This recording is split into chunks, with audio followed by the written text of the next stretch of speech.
Viewers, എല്ലാവർക്കും ദിജോസ് വേൾഡിൻ്റെ പുതിയൊരു വീഡിയോയിലേക്ക് സ്വാഗതം. നമ്മുടെ ചാനലിൽ ദിവസേന എന്നോണം ഒരുപാട് പേര് സക്സസ് സ്റ്റോറീസ് പറയുന്നുണ്ട് കേട്ടോ. ഞാനൊരു ഡോക്ടറോ ഒരു ഹെൽത്ത് കെയർ പ്രൊഫഷണലോ അല്ലെങ്കിൽ കൂടി തന്നെ നിങ്ങളുടെ ലൈഫ് സ്റ്റൈലിൽ കുറച്ച് മാറ്റങ്ങളൊക്കെ കൊണ്ടുവരാൻ വേണ്ടിയിട്ട് ഹെൽപ്പ് ചെയ്യുന്നത് കൊണ്ട് തന്നെ പലർക്കും അത്തരത്തിലുള്ള മാറ്റങ്ങൾ കൊണ്ട് ഡോക്ടറുടെ മെഡിസിൻസിൻ്റെയും ഒക്കെ സഹായത്തോടു കൂടി കൺസീവ് ആകാനായിട്ട് സാധിക്കുന്നുണ്ട് കേട്ടോ. അങ്ങനെ ഒരു സക്സസ് സ്റ്റോറിയാണ് ഇന്നത്തെ വീഡിയോയിൽ ഷെയർ ചെയ്യുന്നത്. പീരിയഡ്സിൻ്റെ 6th ഡേ മുതൽ ആ ഒരു ടിപ്പ് കൃത്യമായിട്ട് ഫോളോ ചെയ്തിട്ട് ഒരു കുട്ടി കൺസീവ് ആയെന്ന് പറഞ്ഞിട്ടുണ്ടായിരുന്നു. അപ്പോൾ എന്തെല്ലാം കാര്യങ്ങളാണ് ചെയ്തതെന്ന് നോക്കാം നമുക്ക്. അതുപോലെ തന്നെ ഈ കുട്ടിക്ക് ഹെൽത്തി ആയിട്ടുള്ളൊരു ഡെലിവറി ഉണ്ടാകാനും പ്രഗ്നൻസി ത്രൂ ഔട്ട് ഹെൽത്തി ആയിട്ട് പോകാനും നല്ലൊരു ഡെലിവറി കോംപ്ലിക്കേഷൻസ് ഒന്നും ഉണ്ടാവാതിരിക്കാനും നമുക്ക് പ്രാർത്ഥിക്കാം. വീഡിയോ നമുക്ക് സ്റ്റാർട്ട് ചെയ്യാം കേട്ടോ. ഇന്നത്തെ വീഡിയോയിൽ ഞാൻ സംസാരിക്കുന്നത് ഓവുലേഷൻ കഴിഞ്ഞിട്ടുള്ള ആ 2 ആഴ്ച നമ്മൾ എക്സ്പെക്ട് ചെയ്യുന്ന ആ ഒരു സമയത്ത് നിങ്ങൾ ചെയ്യേണ്ടതും ചെയ്യാൻ പാടില്ലാത്തതുമായിട്ടുള്ള കാര്യങ്ങളെ പറ്റിയിട്ടാണ്. അപ്പോൾ നമുക്ക് വീഡിയോ സ്റ്റാർട്ട് ചെയ്യാം. ഇവിടെ നമുക്ക് ആദ്യം തന്നെ ചെയ്യേണ്ടതായിട്ടുള്ള കാര്യങ്ങളെ പറ്റി നോക്കാമല്ലേ. ഏറ്റവും ആദ്യമായിട്ട് നിങ്ങൾ ചെയ്യേണ്ട കാര്യമാണ് ഫോർട്ടിലിറ്റി എക്സസൈസുകൾ. സാധാരണ പലർക്കും ഒരു ധാരണയുണ്ട് എക്സസൈസ് ചെയ്യുന്നത് നമ്മൾ ശരീരഭാരം കുറയ്ക്കാനല്ലേ എന്നതിനെ പറ്റിയിട്ട്. നേരെ മറിച്ച് നമ്മൾ എക്സസൈസ് ചെയ്യുന്നത്, അതായത് നമ്മൾ ഫോർട്ടിലിറ്റി എക്സസൈസുകൾ ചെയ്യുന്നത്, ഈ ഫോർട്ടിലിറ്റി എക്സസൈസുകൾ ഓരോന്നും തന്നെ ഇപ്പോൾ നിങ്ങൾ മനസ്സിലൊന്ന് ചിന്തിക്കുക. ബട്ടർഫ്ലൈ പോസ് എക്സസൈസ്, ഈ എക്സസൈസ് ചെയ്തിട്ട് നമുക്ക് എവിടെയാണ് വെയിറ്റ് ലോസ് ഉണ്ടാവുന്നത്? രണ്ടാമത്തേത് leg up the wall position exercise, ഈ എക്സസൈസ് ചെയ്തിട്ട് നമുക്ക് എവിടെയാണ് വെയിറ്റ് ലോസ് ഉണ്ടാവുന്നത്? മൂന്നാമത്തേതായിട്ട് ഫെമുറൽ മസാജ് ചെയ്ത് കഴിഞ്ഞാൽ നിങ്ങൾക്ക് വെയിറ്റ് ലോസ് ഉണ്ടാവുമോ? നാലാമതായിട്ട് ഫോർട്ടിലിറ്റി മസാജ്, ഇത് ചെയ്ത് കഴിഞ്ഞാൽ നിങ്ങൾക്ക് വെയിറ്റ് ലോസ് ഉണ്ടാവുമോ? അടുത്തതായിട്ട് റിഫ്ലെക്സോളജി, ഇത് ചെയ്ത് കഴിഞ്ഞാൽ നിങ്ങൾക്ക് വെയിറ്റ് ലോസ് ഉണ്ടാവുമോ? ഈ കാര്യങ്ങളൊക്കെ നിങ്ങൾ ചിന്തിക്കുക. ഈ ഓരോ മസാജുകളും നമ്മൾ ചെയ്യുന്നത് നമ്മുടെ രക്തയോട്ടം, യൂട്രസിലോട്ടുള്ള നമ്മുടെ റീപ്രൊഡക്റ്റീവ് സിസ്റ്റത്തിലോട്ടുള്ള രക്തയോട്ടം വർദ്ധിപ്പിക്കാൻ വേണ്ടിയിട്ടാണ്.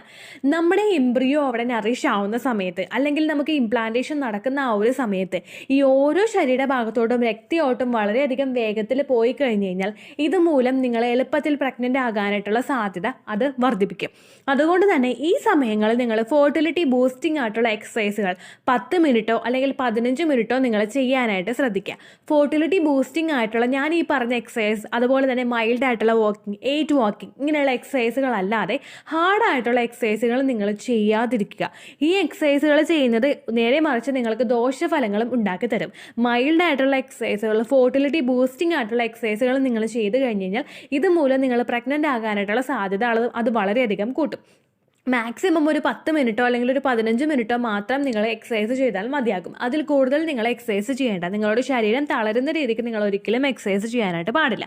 അപ്പോൾ ഫെർട്ടിലിറ്റി എക്സസൈസ് നമ്മൾ ഓവുലേഷൻ നടന്നു കഴിഞ്ഞിട്ടുള്ള ആ ഒരു സമയങ്ങളിൽ നിങ്ങളിപ്പോൾ ലെഗ് അപ്പ് ദ വാൾ നിങ്ങൾ ചെയ്യുന്നു എന്ന് നിങ്ങൾ ഒന്ന് ചിന്തിക്കുക. Leg up the wall position എന്ന് പറയുന്നത് നമ്മൾ നമ്മുടെ കാല് ഉയർത്തി മതിലിലോട്ട് വെച്ചിട്ട് നമ്മൾ ആ മതിലിനോട് ചേർന്ന് കിടക്കുന്ന ഒരു എക്സസൈസ് ആണ്. നമ്മൾ നോർമലി ചിന്തിച്ചാൽ നമുക്ക് മനസ്സിലാകും ഈ ഒരു രക്തയോട്ടം നമ്മുടെ ശരീരത്തിൻ്റെ ആ ഒരു ഭാഗത്തേക്ക്, നമ്മുടെ നടുക്കുള്ള ഒരു ഭാഗത്തേക്കായിരിക്കും ഏറ്റവും കൂടുതൽ വരുന്നത്.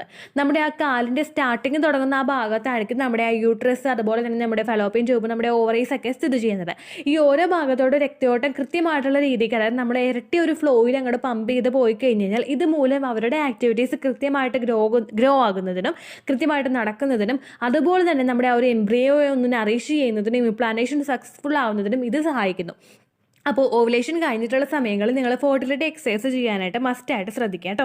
അതുപോലെ തന്നെ ഡെയിലി ഫ്രൂട്ട്സ്, വെജിറ്റബിൾസ്, നട്ട്സ് ഇവയെല്ലാം നിങ്ങൾ മസ്റ്റായിട്ട് കഴിക്കുക.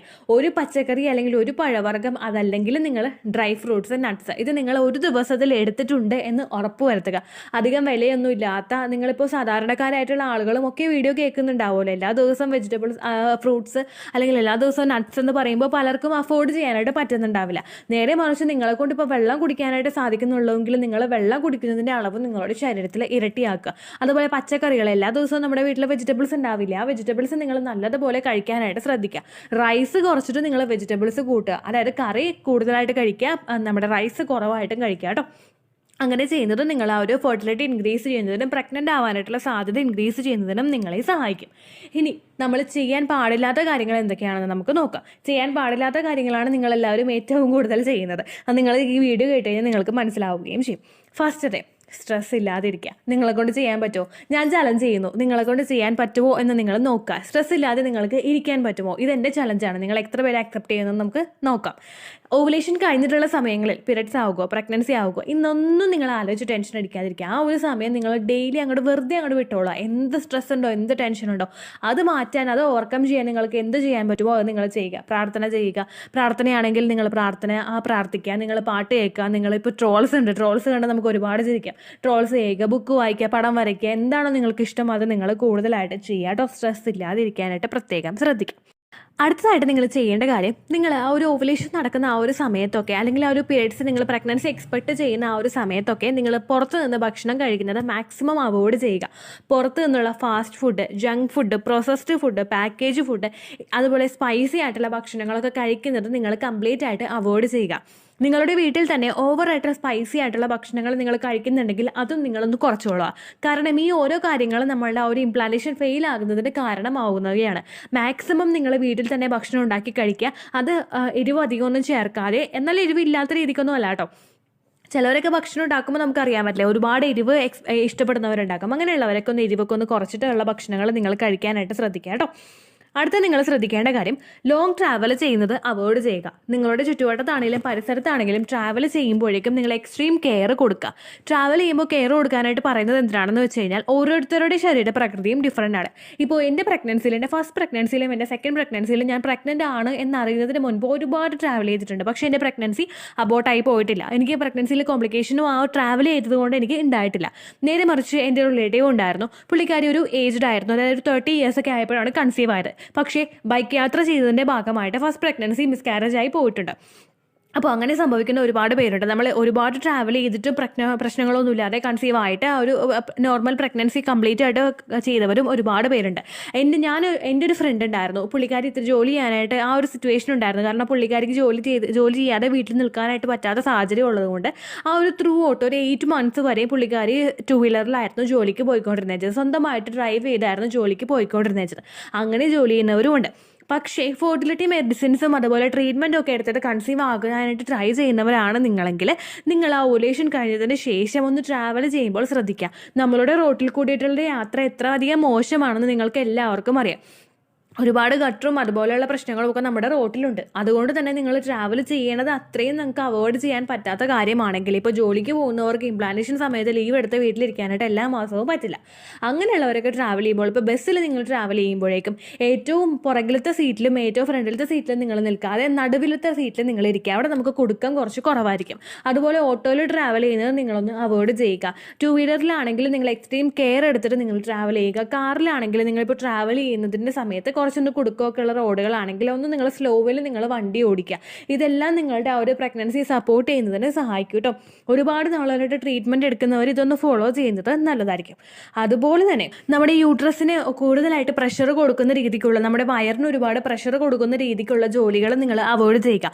ഫോർ എക്സാമ്പിൾ, നമ്മളിപ്പോൾ മുറ്റം നല്ലതുപോലെ കുമ്പിട്ടിരുന്ന് അടിക്കുന്നു, കുമ്പിട്ട് നിവർന്ന് നമ്മൾ അടിക്കുമ്പോഴേക്കും അത് നമ്മുടെ വയറിനൊരു പ്രഷർ കൊടുക്കും. അതുപോലെ തന്നെ മുറ്റം അടിക്കേണ്ട എന്ന് ആരും പറയുന്നില്ല. നമ്മൾ സ്ലോവിൽ ആ ഒരു രീതിക്ക് നമ്മൾ ആ ഒരു പ്രഗ്നൻ്റ് ആണെങ്കിലോ എന്നുള്ള രീതിക്ക് നമ്മൾ മുറ്റം അടിക്കുക. സ്ലോവിൽ അടിച്ച് നിങ്ങൾ പോവുക, പ്രശ്നമൊന്നുമില്ല. അതുപോലെ തന്നെ നമ്മൾ തുണി ഇപ്പോൾ വിരിക്കാൻ വേണ്ടി നമ്മൾ മേളിലോട്ട് പോകുന്നു, ഒരുപാട് വെയിറ്റ് എടുത്ത് പൊക്കി നമ്മൾ കയറുമ്പോഴേക്കും നമ്മൾ പ്രഷർ നമ്മുടെ അടിവയറിൻ്റെ ഭാഗത്ത് കൂടുതലായിട്ട് കൊടുക്കും. നമ്മൾ പ്രഷർ കൊടുത്ത് കയറുമ്പോൾ അതും നമുക്കൊരു ബുദ്ധിമുട്ടുണ്ടാക്കും. അങ്ങനെയുള്ള കാര്യങ്ങൾ നിങ്ങൾ കുറയ്ക്കുക. അപ്പോൾ എന്ത് ചെയ്യണം? തുണി മേളിൽ ഉണക്കണവർക്ക് അത് ഉണക്കാണ്ടിരിക്കാൻ പറ്റില്ല. അപ്പോൾ കുറച്ച് വെയിറ്റ് എടുത്തിട്ട് നിങ്ങൾ മേളിലോട്ട് പോവുക. അതുപോലെ തന്നെ ഫസ്റ്റ് ഫ്ലോറിൽ താമസിക്കുന്നവരുണ്ടാകും, മുകളിലോട്ട് ഇളക്കിടക്ക് കയറി ഇറങ്ങേണ്ടവരുണ്ടാകും. അങ്ങനെയുള്ളവരൊക്കെ കയറി ഇറങ്ങുമ്പോഴേക്കും പയ്യൊന്ന് വയറിനൊന്ന് താങ്ങി പിടിച്ചിട്ട് പയ്യെ നിങ്ങൾ കയറി ഇറങ്ങുക. അതെല്ലാം നിങ്ങളെ പ്രഗ്നൻസി സപ്പോർട്ട് ചെയ്യുന്നതിന് ഒരുപാട് സഹായിക്കും. ഒരുപാട് കയറി ഇറങ്ങി എന്ന് വിചാരിച്ചിട്ട് പ്രഗ്നൻ്റ് ആകാത്തവരൊന്നും ഇല്ല കേട്ടോ. പ്രഗ്നൻ്റ് ആകുന്നവരുണ്ട്. പക്ഷേ ഫെർട്ടിലിറ്റി ട്രീറ്റ്മെൻറ്റ് എടുക്കുന്നവർ ഈ കാര്യം കൂടി ശ്രദ്ധിച്ചു കഴിഞ്ഞാൽ അത് നിങ്ങളുടെ സാധ്യത കുറച്ചും കൂടി ഒന്ന് ഇരട്ടിയാക്കും. അടുത്തതായിട്ട് നിങ്ങൾ ശ്രദ്ധിക്കേണ്ട കാര്യം, ഓവുലേഷൻ കഴിഞ്ഞിട്ടുള്ള സമയങ്ങളിൽ ഫിസിക്കൽ കോണ്ടാക്ട് ചെയ്യാതിരിക്കാൻ പ്രത്യേകം ശ്രദ്ധിക്കുക. ഫിസിക്കൽ കോണ്ടാക്ട് ചെയ്യരുത് എന്ന് പറയുന്നതിൻ്റെ പ്രധാനപ്പെട്ട കാരണം എന്താണെന്ന് വെച്ച് കഴിഞ്ഞാൽ, കോണ്ടാക്ട് ചെയ്യുന്ന സമയത്ത് നമ്മുടെ യൂട്രസിലൊന്ന് കോൺട്രാക്ഷൻസ് ഉണ്ടാകും. അതുകൊണ്ടാണ് നമ്മൾ ഫിസിക്കൽ കോണ്ടാക്ട് ഓവുലേഷൻ സമയത്ത് ചെയ്യുമ്പോഴേക്കും ഒരു ഓർഗാസം ഒക്കെ നമുക്കുണ്ടെങ്കിൽ അവിടെ യൂട്രസിൽ കോൺട്രാക്ഷൻസ് ഉണ്ടാവുകയും പെട്ടെന്നൊന്നും കൂടെ ഓപ്പൺ ആവുകയും ചെയ്യുന്നതിൻ്റെ ഭാഗമായിട്ട്, സർവിക്സ് ഒക്കെ ഒന്ന് ഓപ്പൺ ആവുന്നതിൻ്റെ ഭാഗമായിട്ട് നമുക്ക് പെട്ടെന്ന് സ്പേമിനെ അകത്തേക്ക് എത്തുന്നതിന് അത് ആവാനായിട്ട് സഹായിക്കുന്നത്. അതുപോലെ തന്നെ ലാസ്റ്റത്തെ ട്രൈമസ്റ്ററിൽ നമ്മൾ ഡെലിവറി എക്സ്പെക്ട് ചെയ്തിരിക്കുന്നവർ, നോർമൽ ഡെലിവറി ഒക്കെ പ്രതീക്ഷിക്കുന്നവർ ഫിസിക്കൽ കോൺടാക്ട് ചെയ്ത് കഴിഞ്ഞാൽ അത് നമ്മുടെ പ്രഗ്നൻസി എളുപ്പമാകുന്നതിന് സഹായിക്കുമെന്നും പഠനങ്ങൾ സൂചിപ്പിക്കുന്നുണ്ട്. ആ രണ്ട് കാര്യങ്ങളും നമുക്ക് അവിടെ ബെനിഫിഷ്യൽ ആവുന്നത് പോലെ തന്നെ ഏർലി സ്റ്റേജിൽ നിങ്ങൾ ഫിസിക്കൽ കോൺടാക്ട് ചെയ്ത് കഴിഞ്ഞാൽ അത് നിങ്ങളിൽ മിസ്കാരേജ് ഉണ്ടാക്കുന്നതിനും കാരണമാകും. അതുകൊണ്ട് തന്നെ ആ ഒരു സമയത്ത് നിങ്ങൾ പ്രഗ്നൻസി എക്സ്പെക്ട് ചെയ്തിരിക്കുന്ന സമയത്തും ആദ്യത്തെ 3 മാസങ്ങളിലും ഫിസിക്കൽ കോൺടാക്ട് നിങ്ങൾ ചെയ്യരുത്. ചെയ്തിട്ടുണ്ടെങ്കിൽ ഓക്കെ, നിങ്ങൾ ചെയ്തിട്ടുണ്ടാകും, നിങ്ങൾ അതോർത്ത് നിങ്ങൾ വിഷമിക്കേണ്ട, സ്ട്രെസ്ഡ് ആവണ്ട. ഇനിയിപ്പോൾ അത് ചെയ്തതുകൊണ്ട് നിങ്ങൾ പ്രഗ്നൻ്റ് ആവില്ലേ എന്ന് ആലോചിച്ചിട്ട് നിങ്ങൾ വിഷമിക്കേണ്ട. നിങ്ങൾ നേരെ മറിച്ച് ഇനി അപ്പോൾ അത് ചെയ്യാനായിട്ടുള്ളൊരു താല്പര്യം നിങ്ങൾക്ക് ഉണ്ടാവുകയാണെങ്കിൽ ഈ ഒരു കാര്യം നിങ്ങളുടെ പാർട്ട്ണറിനെ പറഞ്ഞ് കൺവിൻസ് ചെയ്യിക്കുക. എല്ലാവർക്കും ഈ ഒരു പ്രശ്നം ഉണ്ടാകുമെന്നല്ല, നേരെ മറിച്ച് ആ ഒരു പ്രശ്നം ഫേസ് ചെയ്യുന്ന ഒരുപാട് പേരുണ്ട്. എൻ്റെ ഫസ്റ്റ് പ്രഗ്നൻസിയിൽ ഞാൻ ഡോക്ടറെ കാണാൻ പോയപ്പോഴേക്കും നമ്മളോട് അവർ പറഞ്ഞു തരുള്ളൂ എന്തൊക്കെ കാര്യങ്ങൾ ചെയ്യണം, എന്തെല്ലാം ചെയ്യേണ്ടതെന്ന്. അതിൽ അവർ പറഞ്ഞിട്ടുള്ള കാര്യമാണ് ഫസ്റ്റത്തെ 3 മാസം ഫിസിക്കൽ കോൺടാക്ട് ചെയ്യരുത്. അത് ചെയ്ത് കഴിഞ്ഞ് കഴിഞ്ഞാൽ ഒരുപാട് പേർക്ക്, കാരണം എന്താണെന്ന് വെച്ച് കഴിഞ്ഞാൽ എൻ്റെ O നെഗറ്റീവും ഹസ്ബൻഡ് B പോസിറ്റീവും ആയിരുന്നു. അപ്പോൾ പോസിറ്റീവ് നെഗറ്റീവ് ആയതുകൊണ്ട് ചിലപ്പോൾ മിസ്കാരേജ് ഉണ്ടാകാൻ സാധ്യതയുണ്ട് എന്ന് ഞാൻ ഫസ്റ്റ് കൺസൾട്ട് ചെയ്ത ഡോക്ടർ എന്നോട് പറഞ്ഞിട്ടുണ്ടായിരുന്നു. അതുകൊണ്ട് എന്നോട് രണ്ടാമത് കൺസൾട്ട് ചെയ്ത ഡോക്ടർ പറഞ്ഞത് ആ ഒരു സാധ്യത നമുക്ക് കുറയ്ക്കാനായിട്ട് ഇപ്പോൾ മാക്സിമം നിങ്ങൾ ഫിസിക്കൽ കോൺടാക്ട് ചെയ്യുന്നതൊക്കെ ഒന്ന് അവോയ്ഡ് ചെയ്യുക. അതുപോലെ സ്റ്റെപ്പ് കയറി ഇറങ്ങുമ്പോൾ ഒന്ന് ശ്രദ്ധിക്കുക. ഈ ഒരു കാര്യമൊക്കെ എന്നോട് ഡോക്ടർ പറഞ്ഞിട്ടുണ്ടായിരുന്നു കേട്ടോ. അപ്പോൾ ഇത്തരം കാര്യങ്ങൾ നിങ്ങൾ ശ്രദ്ധിച്ചു കഴിഞ്ഞ് കഴിഞ്ഞാൽ നിങ്ങൾക്ക് എളുപ്പത്തിൽ പ്രഗ്നൻ്റ് ആകാനായിട്ട് സാധിക്കും. ഈ ഡൂസും ഡോൺസും നിങ്ങൾ ഫോളോ ചെയ്യുക, എളുപ്പത്തിൽ നിങ്ങൾക്ക് പ്രഗ്നൻ്റ് ആകാം കേട്ടോ. അത്രയേ ഉള്ളൂ വീഡിയോ. യൂസ്ഫുൾ ആയി കാണുമെന്ന് വിശ്വസിക്കുന്നു. യൂസ്ഫുൾ ആവുന്നുണ്ടെങ്കിൽ ലൈക്ക് ചെയ്യുക, ഫ്രണ്ട്സിനൊക്കെ ഷെയർ ചെയ്ത് കൊടുക്കുക കേട്ടോ. എന്തെങ്കിലും സംശയം ഉണ്ടെങ്കിൽ നിങ്ങൾ കമൻസിൽ ചോദിക്കുക. പണ്ടത്തെ വീഡിയോയ്ക്ക് കമൻസ് ഇടുന്നവർക്ക് റിപ്ലൈ ലഭിക്കുന്നില്ലെങ്കിൽ ലേറ്റസ്റ്റ് ആയിട്ട് ഞാൻ ഏത് വീഡിയോ ആണ് അപ്ലോഡ് ചെയ്യുന്നത് അതിന് താഴെ കമന്റ് ഒന്ന് കോപ്പി പേസ്റ്റ് ചെയ്യാനായിട്ട് ശ്രദ്ധിക്കുക കേട്ടോ. അതുപോലെ ഓവുലേഷൻ ഡേറ്റ് കാൽക്കുലേറ്റ് ചെയ്ത് തരാനായിട്ട് റിക്വസ്റ്റ് ചെയ്യുന്ന ആളുകൾ എത്രയാണോ സൈക്കിൾ ലെങ്ത് അത് മെൻഷൻ ചെയ്യാനായിട്ട് ശ്രദ്ധിക്കുക. സൈക്കിൾ ലെങ്ത് എന്നതുകൊണ്ട് ഉദ്ദേശിച്ചത് ഓരോ മാസവും എത്ര ദിവസം കൂടുമ്പോഴാണോ ബ്ലീഡിങ് വരുന്നത് അതാണ് സൈക്കിൾ ലെങ്ത്. കഴിഞ്ഞ മാസം ഒരു 8-ാം തീയതിയാണ് ബ്ലീഡിങ് ആയതെങ്കിൽ ഈ മാസം 6-ാം തീയതിയാണ് ബ്ലീഡിങ് ആയതെങ്കിൽ കഴിഞ്ഞ മാസം 8-ാം തീയതി മുതൽ ഈ മാസം 6-ാം തീയതി വരെ എത്ര ദിവസമുണ്ടോ അത് കാലണ്ടറിൽ എണ്ണി തിട്ടപ്പെടുന്നതാണ് നിങ്ങളുടെ സൈക്കിൾ ലെങ്ത്. സൈക്കിൾ ലെങ്ത് നമ്മൾ കൃത്യമായിട്ട് കാൽക്കുലേറ്റ് ചെയ്യുകയാണെങ്കിൽ ഓവുലേഷൻ ഡേറ്റ് എളുപ്പത്തിൽ കണ്ടുപിടിക്കാൻ വേണ്ടിയിട്ട് ഒരുപാട് ആപ്ലിക്കേഷൻസും ഒരുപാട് ഓൺലൈൻ ആയിട്ടുള്ള വെബ്സൈറ്റുകളും ഇന്ന് നമുക്ക് അവൈലബിൾ ആണ്. പ്ലേ സ്റ്റോറിൽ പോയിട്ട് ഓൺലൈൻ ഓവുലേഷൻ ട്രാക്കർ എന്ന് ടൈപ്പ് ചെയ്ത് കഴിഞ്ഞാൽ നിങ്ങൾക്ക് അതുമായിട്ട് ബന്ധപ്പെട്ടിട്ടുള്ള ആപ്ലിക്കേഷൻസ് കിട്ടും. അത് പറ്റുന്നില്ല എങ്കിൽ ഗൂഗിളിൽ പോയിട്ട് ഓൺലൈൻ ഓവുലേഷൻ കാൽക്കുലേറ്റർ എന്ന് ടൈപ്പ് ചെയ്ത് കഴിഞ്ഞാൽ അതുമായിട്ട് ബന്ധപ്പെട്ടിട്ടുള്ള വെബ്സൈറ്റുകൾ നിങ്ങൾക്ക് കിട്ടും. അതിൽ നിങ്ങളുടെ ലാസ്റ്റ് മന്തിലെ മെൻസ്ട്രേഷന്റെ ഡേറ്റും ഒപ്പം ഞാൻ ഈ പറഞ്ഞ രീതിക്ക് നിങ്ങൾ കാൽക്കുലേറ്റ് ചെയ്യുന്ന സൈക്കിൾ ലെങ്ത്തും എൻ്റർ ചെയ്ത് കൊടുക്കുകയാണെങ്കിൽ നിങ്ങൾക്ക് കൃത്യമായിട്ട് ഓവുലേഷൻ ഡേറ്റ് കണ്ടുപിടിക്കാനായിട്ട് സാധിക്കും. ഫെർട്ടൈൽ ടൈം പീരീഡും നിങ്ങൾക്ക് കിട്ടും. അതായത് എത്ര ദിവസം മുതൽ കോൺടാക്ട് ചെയ്ത് തുടങ്ങിക്കഴിഞ്ഞാൽ നിങ്ങൾ പ്രഗ്നന്റ് ആകും എന്നുള്ളൊരു ഡേറ്റും നിങ്ങൾക്ക് പ്രോപ്പറായിട്ട് കിട്ടും കേട്ടോ.